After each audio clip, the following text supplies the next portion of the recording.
Hi, my name is Dr. Ben Newman. I'm a coronavirus researcher. Let's get to your questions.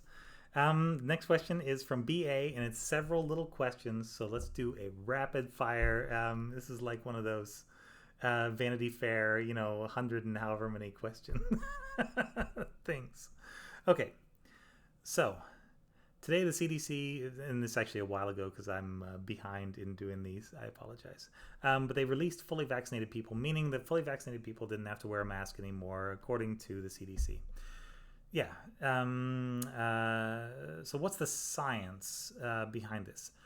The CDC's change was based on a couple of preprints that were not published at the time of that change.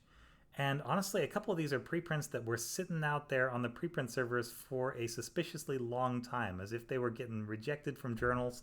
I have no insider knowledge there, but yeah, they're sort of modeling things, saying, well, we think we could get away with it. It is very much a case of best practice is wear a mask and be vaccinated until the virus is gone. And then yeah, you take off your mask, still vaccinate for a while to make sure it's really, really, really gone and doesn't come back. And then after a while, you probably don't even have to vaccinate because once this thing is completely gone, then we're all okay. But yeah, I think this is a concession to making people happy because a lot of people are saying, "Well, I did this thing. Where's my cookie? Yeah, I want my darn cookie. Yeah." And yes, if you eat your vegetables, that's fine. You can have a cookie, I guess. Yeah, it's not the best thing. It's not the most nutritionally sound thing. Not wearing a mask is not the greatest idea, but here we are, and you can probably get away with it. So that's the best I can say about that. It's probably okay to some extent for most people. Yeah. Ugh.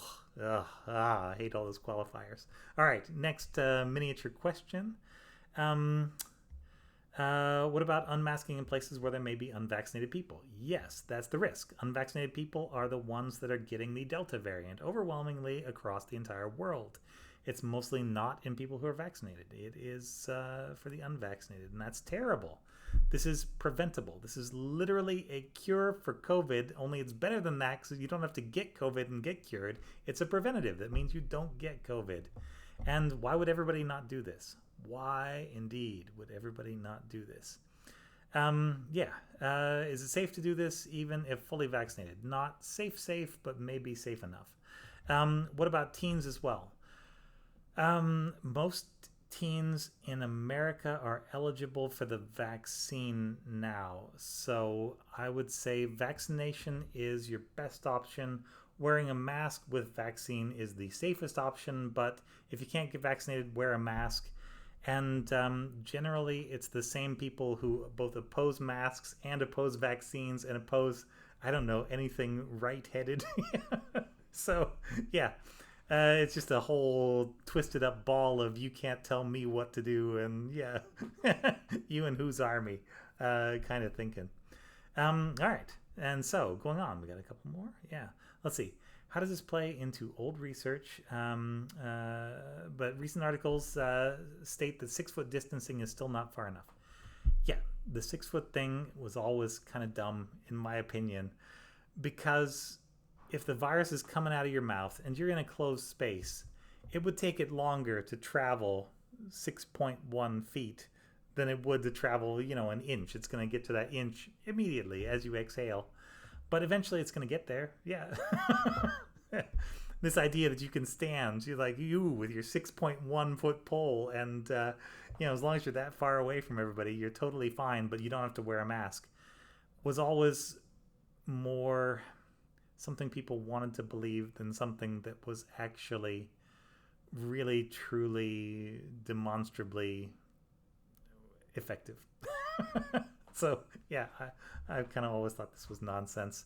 And yeah, the real distance is put on a mask. That's the real distance at which you are safe. Put on a mask, and then you're safe. Yeah, wear it properly. Yeah, like nice seal around the entire face. But yeah, that's not hard. Yeah, really not hard. Okay, so that's the end of that little bundle of questions. I hope we did something with those. It's stuff we've touched on, but honestly, science keeps changing. New results come in, and it's worth updating these things as the world turns. Yeah. All right. See you later. This has been Ask Dr. Ben.